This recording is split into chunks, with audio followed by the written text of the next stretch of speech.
Akili en nous, oh Jésus,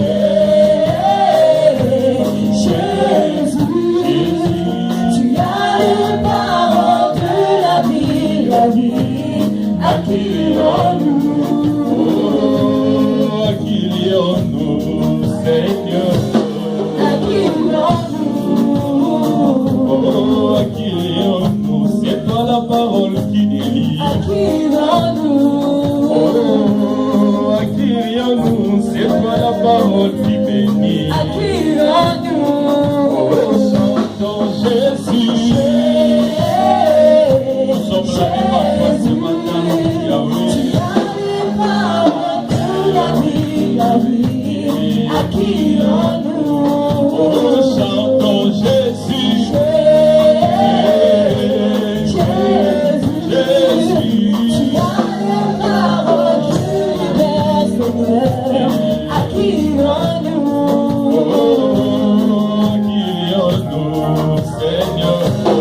Akili en nous, Oh, Akili en nous, c'est toi la parole qui bénit. Akili en nous, Oh, Akili en nous, c'est toi la parole qui délivre. Akili en nous, Oh, yonde likosina moto, katina biso Yahweh. Kosi amote komona yekono Yesu, Oh, yonde likosina moto, yonde likosina moto Yahweh. kosi amote komona yekono Yesu. Oh, yonde likosina moto, oya pesaka elonga Yahweh.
l'honneur ce matin.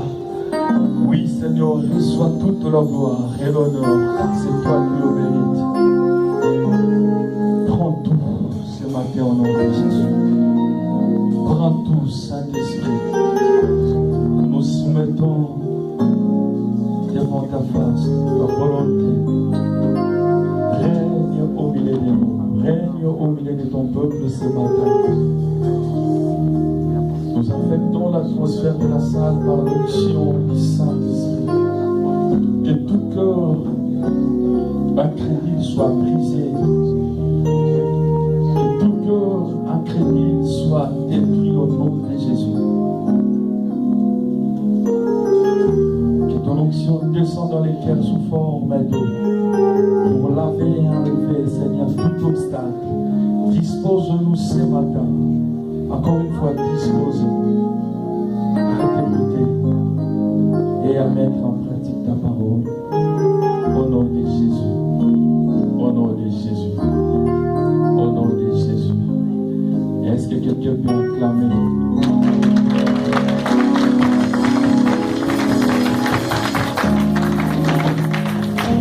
Amen. Que Dieu vous bénisse. Amen. Est-ce que tu peux m'aider à saluer la personne qui est à tes côtés? Salut ton frère, ta soeur. Souhaite-lui le bienvenue dans la présence du Seigneur.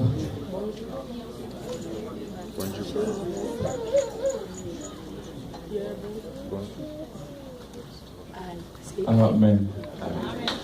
Tourne derrière toi, salue la personne qui est derrière.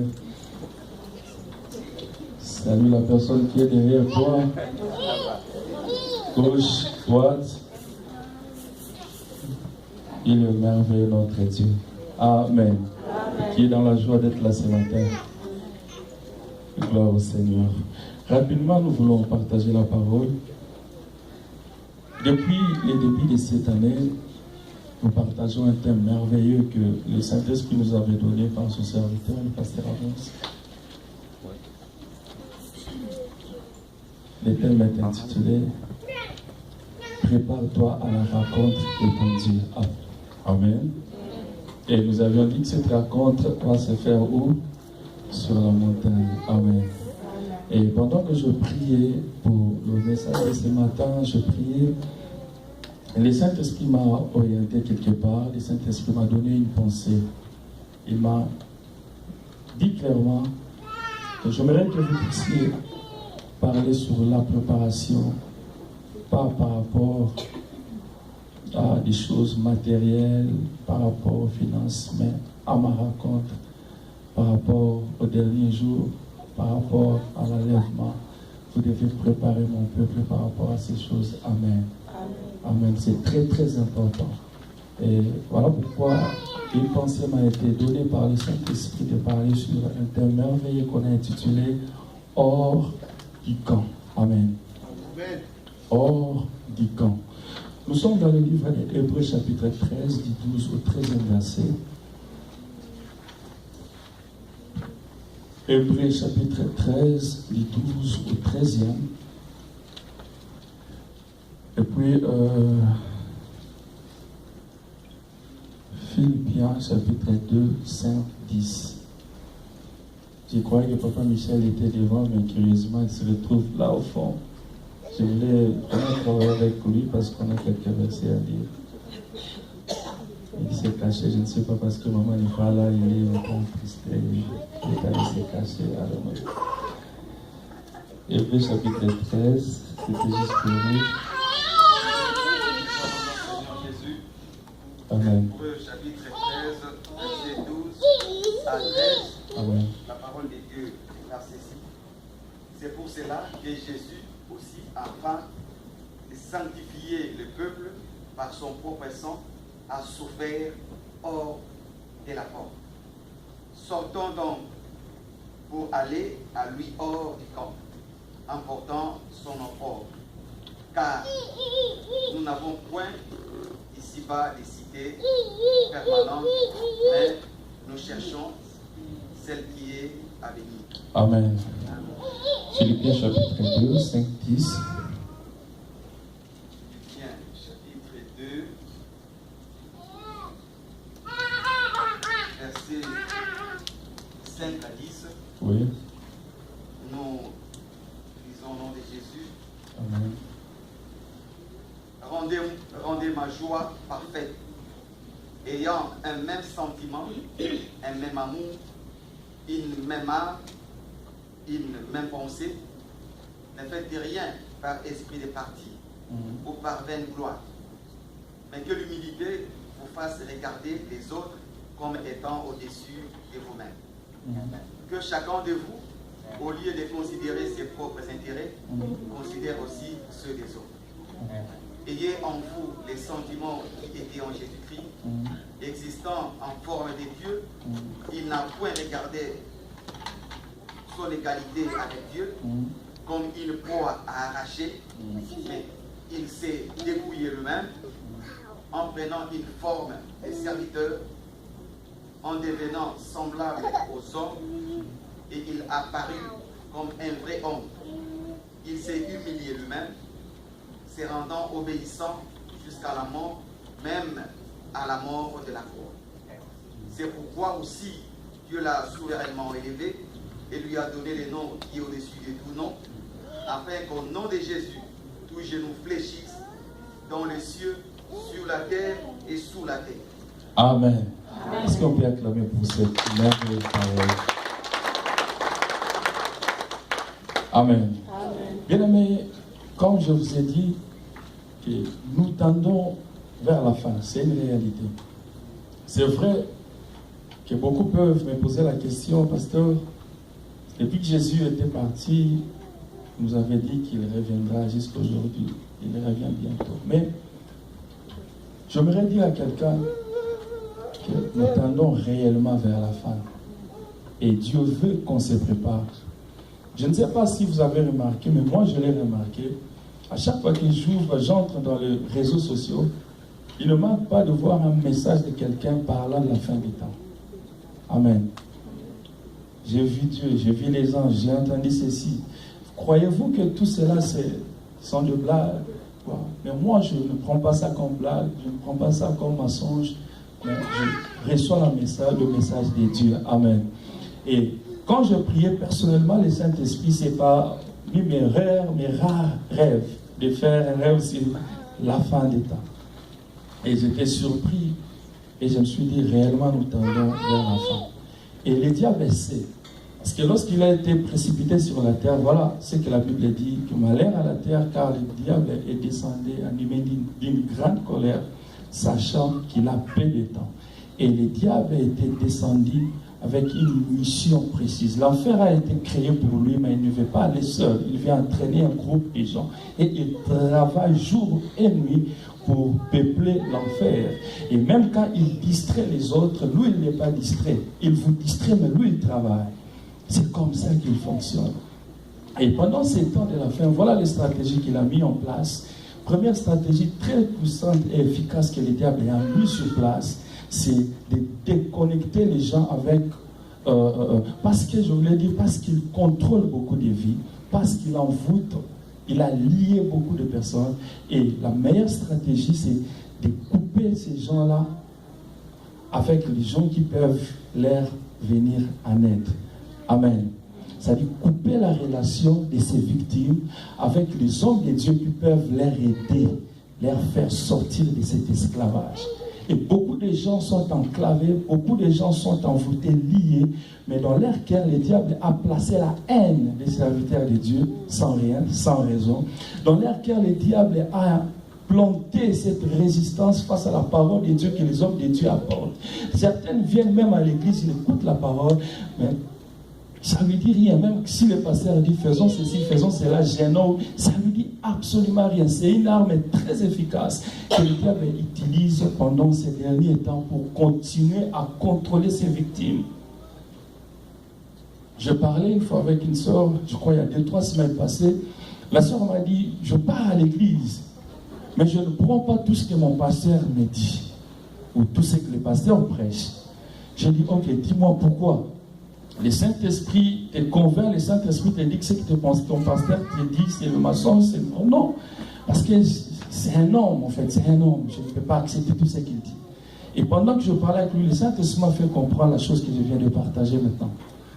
Il y a beaucoup de gens aujourd'hui qui ont du mal. Je ne sais pas si tu as ce combat-là, toi, dans ton cœur. Quand le pasteur dit quelque chose, quand les hommes de Dieu disent quelque chose, toi, tu as du mal. Tu as comme l'impression que ce n'est pas ça.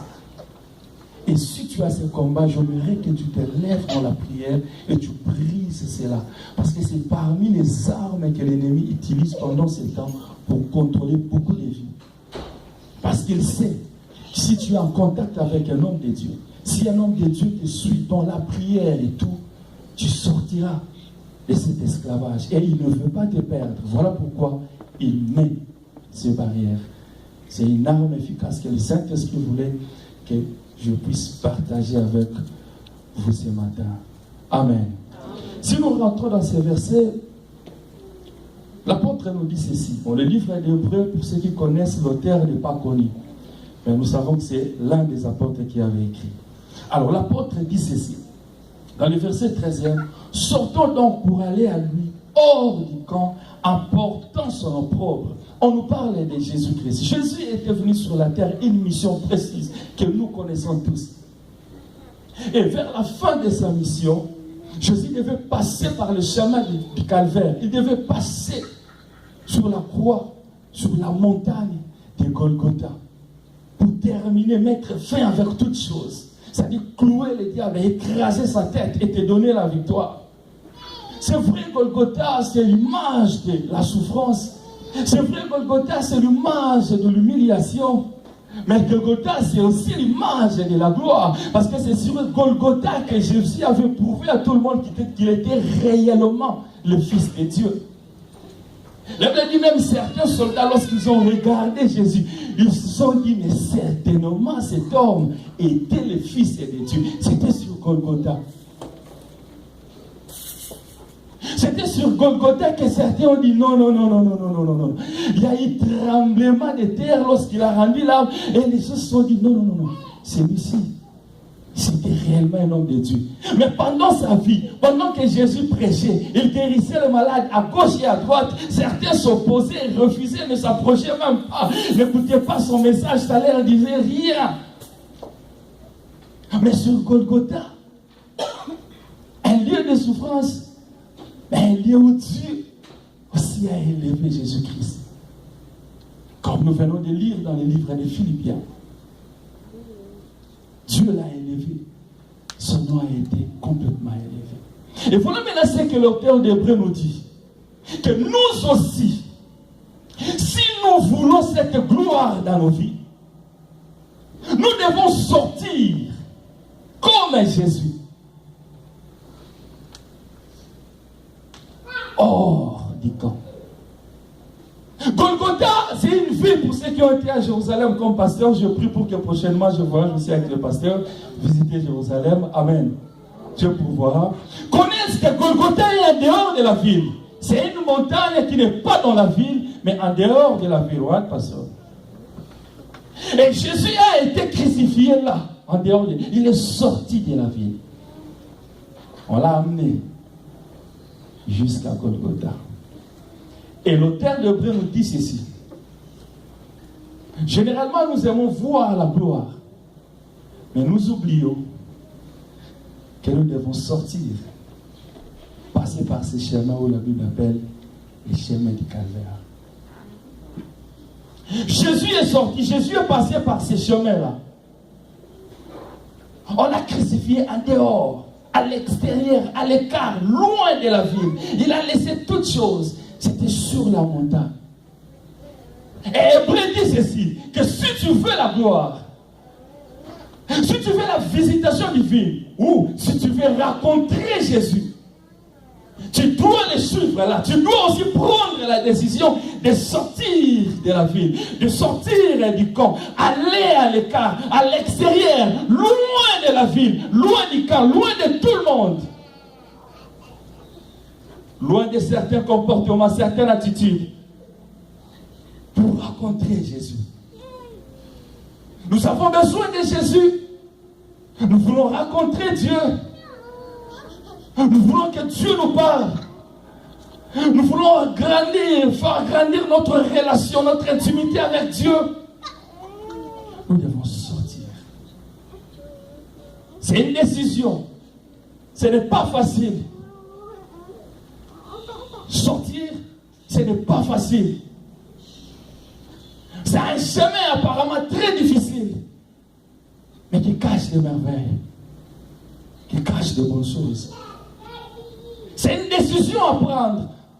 Si tu veux voir la gloire de Dieu, nous aussi comme lui, nous devons sortir. Cela veut dire quoi? Nous aussi, si nous voulons être bénis, nous aussi, si nous voulons tisser cette relation avec Dieu, pour que dans les derniers jours, nous soyons élevés avec lui, nous devons prendre la décision de sortir. Nous devons sortir. Et si la Bible nous insiste, si la Bible dit que nous devons sortir, c'est parce qu'elle sait que dans les camps, c'est difficile de tisser une bonne relation avec Dieu. C'est difficile d'agrandir une intimité profonde avec le Saint-Esprit. C'est difficile. Parce que la Bible dit, des fois, les mauvaises compagnies corrompent les bonnes mœurs. Voilà pourquoi la Bible insiste sur la sortie. Dans la vie, bien-aimée, il y a certaines décisions qu'il faut prendre. Dans la vie, mon frère, il y a certaines décisions qu'il faut prendre coûte que coûte, quelle que soit sa forme, quelle que soit les difficultés. Mais si tu comprends que c'est un chemin, c'est une décision qui te portera à vie, il faut prendre.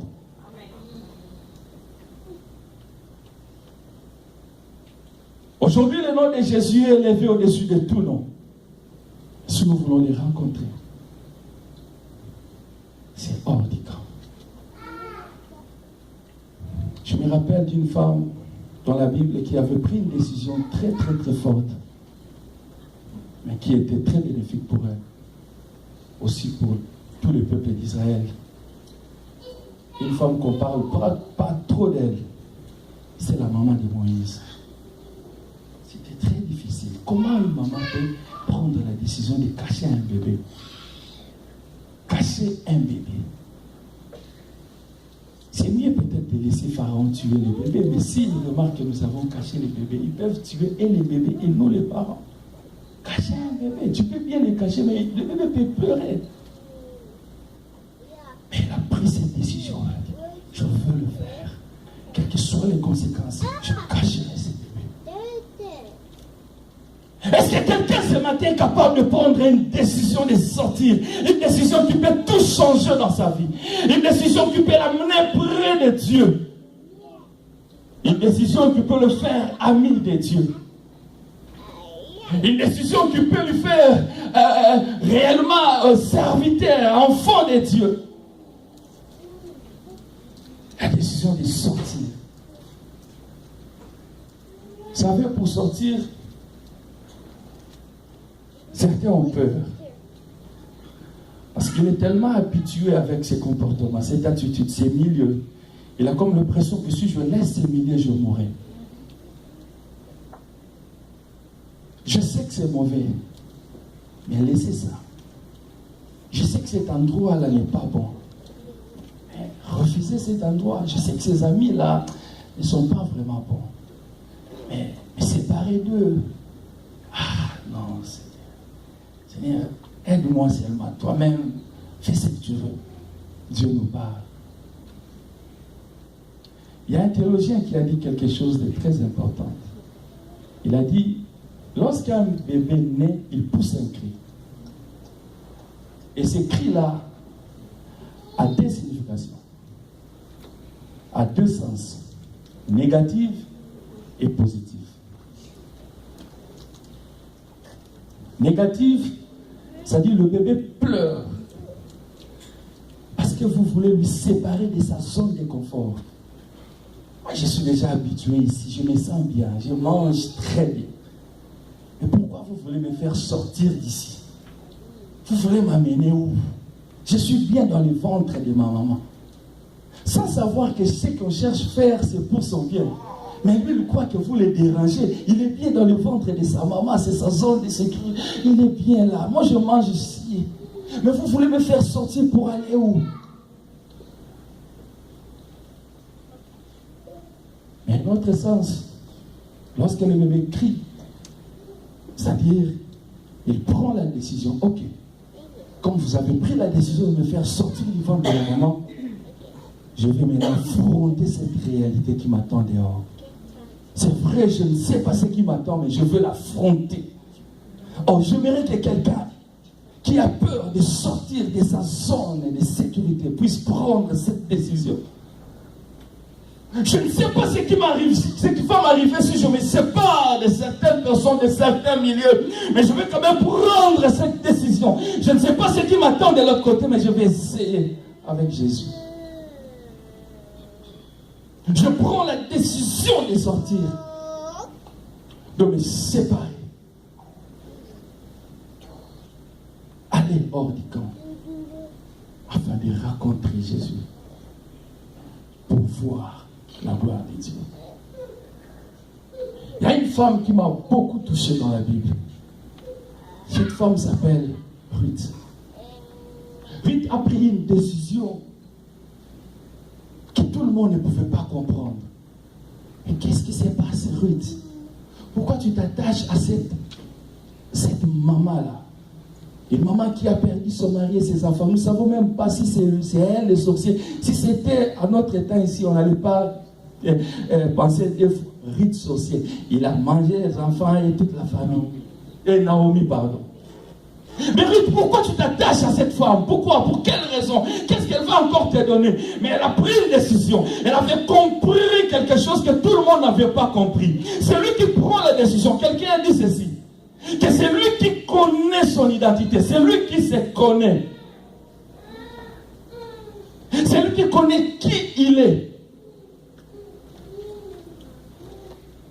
Cette connaissance va influencer ses actions et réactions. Amen. Si tu te connais, tu connais qui tu es. Tu es conscient de ce que tu es. Tu es conscient de ce que tu as. Cette connaissance influencera tes actions. Tu ne feras pas les choses comme tout le monde. Parce que je me connais. Je sais qui je suis. Ruth a pris une décision apparemment. Pourquoi il est malade? Qu'est-ce qui se passe avec cette femme? Mais Ruth savait que je vis une chose que vous n'avez pas vue. J'ai compris quelque chose que vous n'avez pas compris. Mais des fois, la séparation, on n'a pas besoin d'expliquer aux gens. Mais pourquoi tu te retires? Pourquoi tu ne veux plus faire ceci ou faire cela? Non, je n'ai pas d'explication. Je n'ai pas une explication claire à donner. Tout ce que je sais, que j'ai compris quelque chose. Est-ce que quelqu'un a compris quelque chose? La Bible dit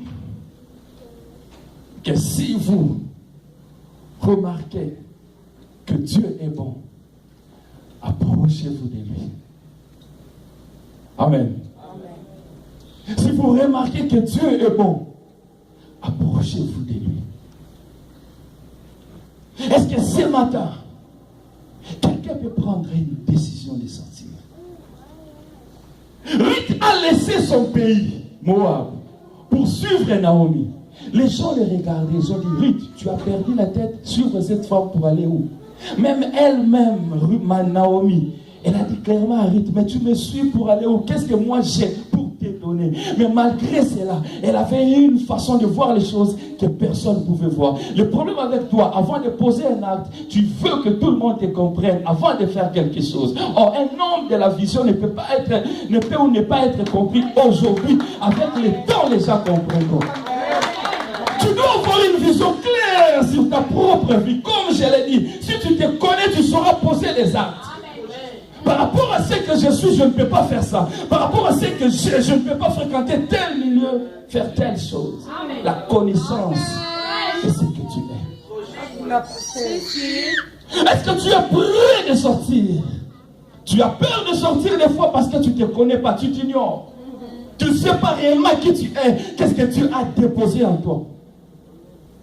Voilà pourquoi tu as toujours besoin de l'approbation des autres avant de faire quelque chose. Et si je n'ai pas besoin de poser la question. Je portais ma chemise, ça c'est bon pour moi. David. Ruth a dit, moi je suivrai Naomi. Naomi a dit, il a retourné à Talib. Moi je te suivrai.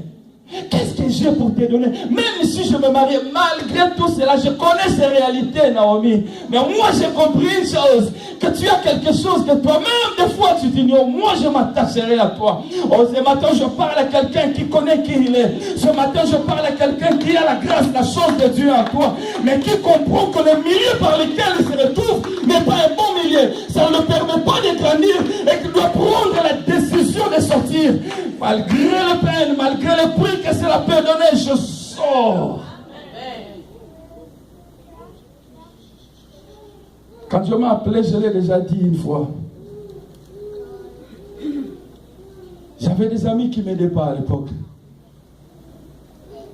J'avais une famille qui ne m'aidait pas aussi, qui me facilitait les péchés. Mais quand Dieu m'a appelé, il m'a dit, tu dois sortir, ce n'était pas facile. Je me rappelle que quand je sortais, je pleurais. J'étais obligé. On était obligé. Personne ne peut dire ici, quand j'ai accepté Jésus, c'était facile d'abandonner ce que je faisais. Et c'est une décision. Ruth s'est attachée à Naomi. Et ce matin, Jésus voulait dire à quelqu'un, si tu comprends que tu es chrétien, tu as Jésus en toi, prends la décision de sortir. Prends la décision de te séparer de certaines choses afin de plaire à Dieu.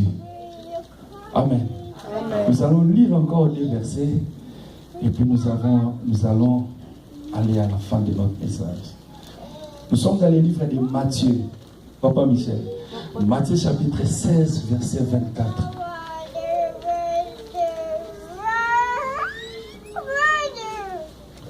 Matthieu 16, 24. Amen. Alors Jésus dit à ses disciples, si quelqu'un veut venir après moi, Oui. qu'il renonce à lui-même, qu'il se charge de sa croix et qu'il me suive. Matthieu 10, 38. Matthieu 10, 38.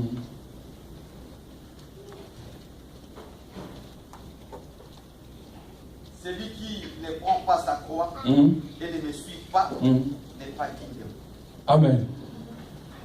Ça, c'est Jésus qui le dit. Il dit ceci, que celui qui ne prend pas sa croix et me suit n'est pas digne de moi. Donc celui qui veut me suivre doit porter sa croix. En fait, lorsque Jésus parlait de croix, il faisait allusion au chemin du calvaire. Amen. Amen. Amen. Lorsque Jésus parlait de la croix, il faisait allusion à ce chemin-là de sortie. C'est-à-dire, en d'autres termes, celui qui veut suivre Jésus doit passer par le même chemin que lui. Accepter de sortir. Accepter d'abandonner certaines choses afin de les rencontrer là, sur la montagne de Golgotha. Et là, je voudrais dire ceci, que la sortie n'a jamais été facile. La sortie n'a jamais été facile. Jésus a souffert, frère. Lorsqu'on amenait Jésus pour le crucifier à Golgotha, ce n'était pas de la joie. Lorsqu'on amenait Jésus pour aller le tuer sur Golgotha, ce n'était pas de la joie. C'est vrai, comme on a dit, que c'est une montagne où Jésus a été crucifié, mais aussi une montagne de gloire. Mais pour arriver à ce niveau de gloire, ce n'était pas facile. Jésus a payé un prix. Il était une bénédiction pour tout le monde. Partout où Jésus passait, il guérissait les malades, il donnait à manger. Mais ce jour-là, Jésus s'est retrouvé seul avec sa croix. Ce n'était pas facile. Quelle humiliation, quelle honte. Mais Jésus l'a accepté pour un but. La sortie, c'est un chemin de pleurs. La sortie, c'est un chemin d'humiliation. Tu veux rencontrer Dieu. Tu veux vivre avec Dieu. Tu veux avoir une bonne relation avec Dieu.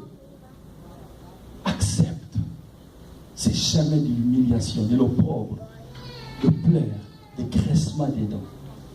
Vous savez, aujourd'hui, nous aimons une vie chrétienne facile, où tout est facile. Je prêche comme je prêche là à la fin. Je veux que les gens me disent, pasteur, j'ai aimé les messages. Et mon cœur est dans la joie et les gens ont aimé. Et si on me dit rien, les gens sont méchants, ils ne m'ont pas dit que les messages étaient bien. Tout le monde veut être acclamé, tout le monde veut être félicité, tout le monde veut qu'on les jette les fleurs. Ce n'est pas ça la marche avec Dieu, frère. Ce jour-là, Jésus s'est retrouvé seul avec sa croix. Mais des milliers, la Bible dit, lorsqu'il passait, lorsqu'il parcourait de ville en ville, de milliers de personnes le suivaient. Où étaient passés tous ces gens-là? Loin de Jésus, ils l'ont laissé. Mais malgré cet abandon, malgré qu'il s'est retrouvé seul, qu'il connaissait ce qu'il était et ce qu'il faisait, il a dit, je continuerai. Oh, ce matin, j'aimerais dire à quelqu'un qui comprend qui il est. Et qui s'est dit, même si je me retrouve seul, j'avancerai. Amen. Jésus pleurait. Les gens les citaient. On crachait sur lui. On jetait même de la poussière sur lui. Mais il était là avec sa croix. Je n'abandonnerai pas Dieu. Je ne laisserai pas Dieu parce qu'on m'a critiqué. Je n'abandonnerai pas Dieu parce qu'on m'a insulté. Je n'abandonnerai pas Dieu parce qu'on ne me considère pas entre guillemets. Mais je sais qui je suis. Es-tu prêt à pleurer avec Jésus? Es-tu prêt à pleurer avec Jésus? Où les gens disent des faussetés sur toi, tu ne sais pas.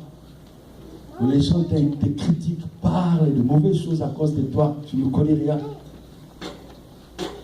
Mais Dieu te dit, garde silence, ne dis rien, continue ta marche.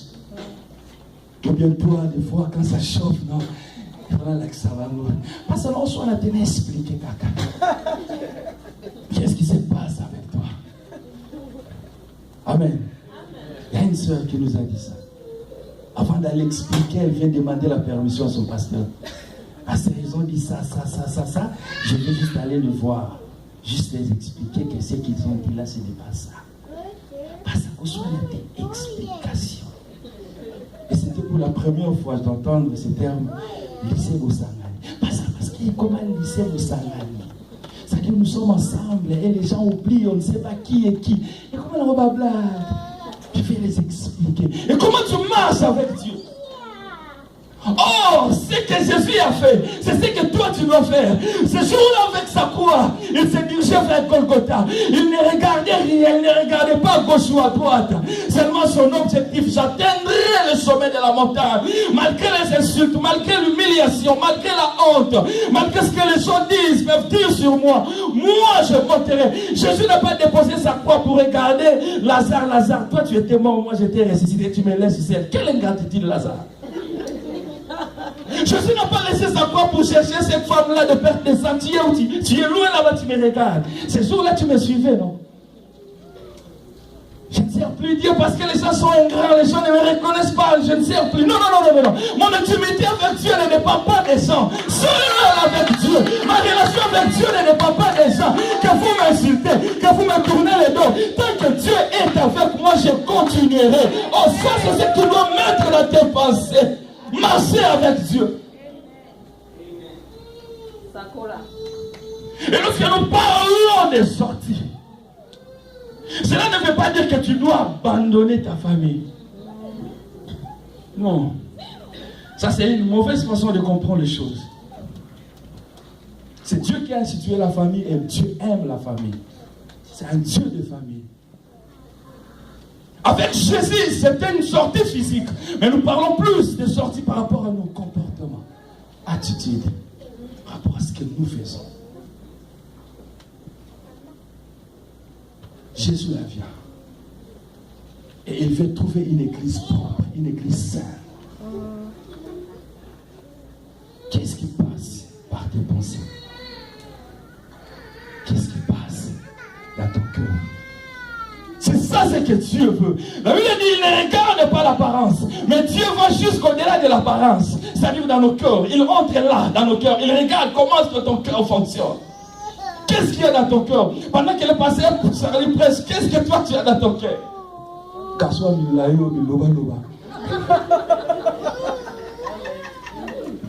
Amen. Vous savez, la fin d'ici. J'avais un ami pasteur, il était un peu plus court que moi et chauve. Frère, on a fait ça. Un papa qui connaît, je ne sais pas moi, sa fille, sa nièce, pas très loin de nous. Nous on passait et lui, et on avait compris qu'il s'adressait à nous, mais indirectement. Il parle à sa fille. Je vais interpréter. Bukida ulukani na église à Bakarso. Souvent vous laïwa nous les bandiwa. Amen. Et nous on passait, on adorait dire Amen. Vous allez chercher quoi dans cette église-là? Vous allez chercher quoi ces garçons-là? Géants et l'autre chauve. Qu'est-ce qu'ils sont pour vous donner? Moi j'ai dit je n'ai rien. Je n'ai ni argent, je n'ai ni or. Mais j'ai quelque chose que papa, toi tu ne peux pas voir. Mais ça je l'ai dit, Nassam Tema, je ne peux pas sortir ça. Amen. L'humilité oblige. Amen. C'est très très important. Sors par rapport à ta façon de voir les choses. Tu viens à l'église, tu prétends être enfant de Dieu, tu prétends être chrétien. Mais qu'est-ce que la Bible nous dit? Que celui qui n'est pas prêt de porter sa croix n'est pas digne de moi. Celui qui dit ces choses, ce n'est pas un homme, c'est Jésus, le maître, le chef de l'église. C'est comme un ordre qu'il donne. Il dit tout celui qui veut être appelé chrétien, tout celui qui veut me suivre doit porter sa croix. Lorsqu'il parlait de la croix, comme je l'ai dit, il faisait allusion à ces chemins de souffrance, de l'humiliation. Es-tu prêt à accepter d'être humilié? Es-tu prêt d'accepter d'être insulté? Hors du camp. Sors de ton ancien comportement. Sors par ton ancienne façon de voir les choses. Cherche à tisser une bonne relation avec Dieu. Tu as quelque chose de valeur, mais tu t'ignores. Parce que le milieu où tu te retrouves ne te permet pas de maximiser cette potentialité que Dieu a mis en toi. La personne avec qui tu es souvent ne t'aide pas à entrer dans l'intimité avec le Saint-Esprit. Et Dieu te dit ce matin, sors de cette vie, sors de ces milieux. Bien aimé, nous venons à l'église aujourd'hui. Laisse-moi te dire que ce ne sera pas chaque dimanche que nous allons commencer à nous réunir comme ça. Il y aura un jour où tout va s'arrêter. C'est dans la Bible. Où iras-tu? Et aujourd'hui, la Bible dit que nous devons aller là, les raconter, être à côté de Jésus. C'est aujourd'hui qu'il faut prendre certaines décisions. Ça ne sert à rien de carrer la colère. Ça ne sert à rien de haïr quelqu'un. Ça ne sert à rien de parler en mal de quelqu'un. Ça ne sert à rien je ne sais pas moi, d'insulter ou de repousser loin certaines personnes de bonne volonté qui sont là pour t'aider. Ça ne sert à rien. Prends une meilleure décision ce matin. Et toi, Seigneur, c'est difficile. Je connais un papa à Kinshasa. Ce papa-là fumait comme tu n'as pas l'idée. Et il prenait de l'alcool. Et un jour, sa femme a dit au pasteur, vous devez beaucoup prier pour mon mari. Je n'arrive pas. Il fume trop. Et ils sont entrés en prière avec son pasteur. Et Dieu a fait grâce. Le papa a arrêté de fumer. Mais il continuait toujours à boire. Et un jour, sa femme a dit, papa, nous prions avec le pasteur. Nous venons ici, nous gênons. Mais tu continues toujours. Et ce papa regarde sa femme. Il dit, mais toi, tu n'as pas la foi. Mais je fumais aussi. J'ai arrêté de fumer. J'avais arrêté, continue de prier. Amen. Si tu n'as pas la foi, tu as prié, tu es agi. Continue, appelle encore les pasteurs. Je vais arrêter. Amen. Qu'est-ce qui t'empêche de marcher bien avec Dieu? J'aimerais que tu regardes ton cœur. Nous venons, nous prêchons la parole. Mais le plus important, c'est que cette parole soit pas seulement écoutée, mais mise en pratique.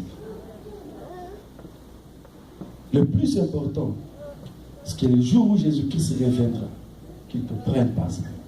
Et que celui-là me ressemble. Celui-là a ma marque sur son front.